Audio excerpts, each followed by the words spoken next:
আজকে সবাইকে একটা ছোট্ট পরীর সাথে পরিচয় করিয়ে দেব। এই যে আমাদের পরী, তাকে দেখতে একদম গ্রামের ছোট্ট বউয়ের মতো লাগছিল।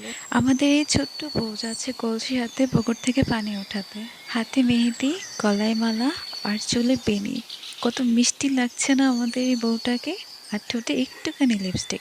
সিঁড়িগুলোর উচ্চতা অনেক বেশি ছিল, তাই কলসিটা সে তার মায়ের হাতে দিয়ে গুটি গুটি পায়ে নিচে নেমে যাচ্ছিল। এবার আমাদের ছোট্ট পরী তার কলসি বুড়িয়ে নিচ্ছে, ঠিক যেন গ্রামের একটি ছোট্ট বউ।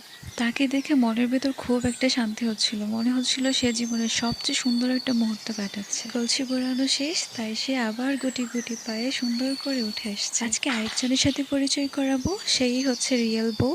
তারই আজকে গায়ে হলুদ ছিল। তাদের দুজনকে কি মিষ্টি লাগছে না। এই ছিল আমাদের ছোট্ট বউয়ের কাহিনী। কেউ কিন্তু মাশাআল্লাহ বলতে ভুলবেন না।